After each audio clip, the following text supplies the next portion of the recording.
I want to give you guys a little review, talk about the gear I use to do motovlogging with and my experience of getting started with motovlogging.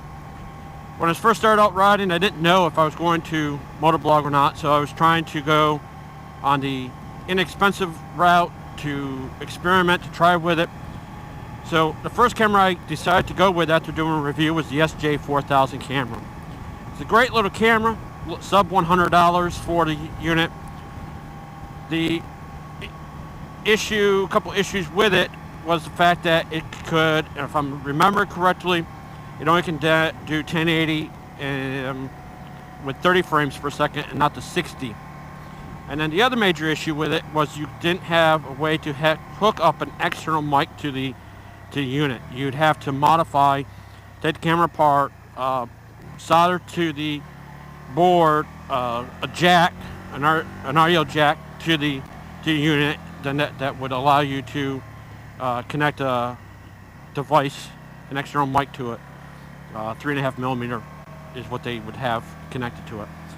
So that was kind of the one little downfall. And then the other thing was I didn't like the video quality of what it did come out with. It didn't look as good and crisp as I hoped it would. So then I did some more researching, and I found the Get 2 camera was $150 with a bunch of accessories, batteries, and it could use the same batteries as the SJ. Still all the same mounts points of a GoPro. And that one also had ability to use a mini USB mic to plug into it. So it even came with a mic, a lapel mic to use with it, and that would do 1080 with 60 frames per second. Quality was good, and I was satisfied with it until I started chatting with the Moto Nobodies, the group of motovloggers I talking about what the Sena offers, the Sena backpack, and how you can have the backpack connect to the Sena and have one mic, and it's simpler, set up on the helmet, less to worry about. So with that, I went off and looked at the GoPro. They were talking about how they could get a refurbished GoPro. So I started looking into that, and I found a refurbished GoPro for silver for $219 on the GoPro site. I went off and did that, got the GoPro, and what's really cool, since all the other two cameras, the SJ and the Get 2 camera, it was all GoPro universal, so everything I had, all the connectors and the housings, I could even use it with a GoPro. That's what I ended up doing, and that's what I started off officially recording my motovlogs with the GoPro 4. I bought the Sena backpack, connected in, and with the Sena, I also have a Sena 20S. And a little caveat with that, when I first set it up, I set it up incorrectly. I set the backpack as a phone device and not an intercom device. So I know how it reads. After rereading it, I misread it, and you need to set it up as an intercom device. If not, then once you try to connect with somebody else, I recorded, the audio is a little low, not as good. And the other thing then is that if you try to connect to somebody else with another Sena unit, you can't hear them hardly at all. It's really low. And I found that out the hard way with Matthew. And we tried doing that one day, and we had done a video, but he was really soft. And I think the audio was coming actually through the speakers, and my mic was picking it up. The other thing, so that's my setup official GoPro 4. The other cool thing that I see with the GoPro, the quality of the unit itself is more solid, stronger,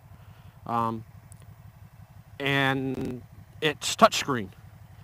And there's a lot more features on the camera itself for setting up the video, and you could do Pro Tune, Super View. You can't do that with the Get 2 or the SJ4000. So that's where those are kind of downfalls where I see with the GoPro.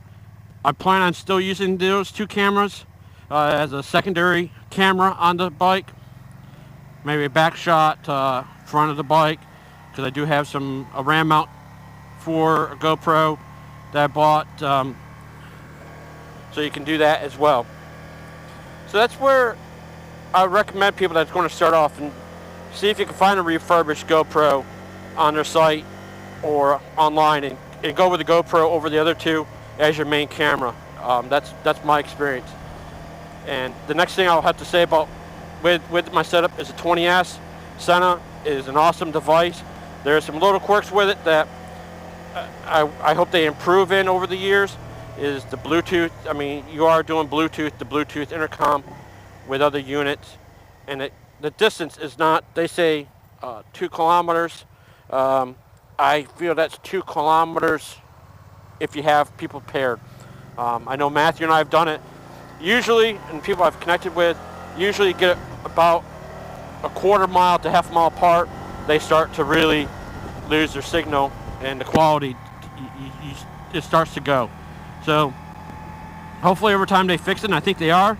Because one cool thing they have came out with is the Sena Ride Connect app that allows you to connect to anybody that has the app and connects with them over cell phone data plan, which is pretty cool. So only problem is you gotta make sure you have data and service, and so that's the one downside to that. I see some of the great roads that motorcycle riders like to find is up in the mountains, back roads, so cell service could be very sketchy. With that being said, but then you can always do the intercom.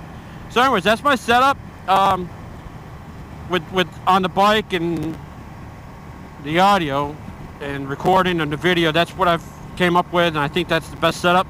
So anybody new out there that's doing this, that's what I highly recommend. I know some other people have the Drift and the Sony action camera. People have said in chats, and but that's what I really like. And just so you know, my setup is the camera is chin mounted, right in front of me. My face, that's most place. On the Spider, I tried mounting it on the bike itself, but the vibration of the engine just is too much, and it wobbles and it shakes, and I don't care for that. So that's my cool little setup, guys. You know, hopefully hope you find that's helpful to everybody. You know, like, subscribe, comment down below. Hit the little bell to get notified when I put new videos out, and hopefully I'm going to get moving on getting more videos out. All right, check you guys later. Be safe.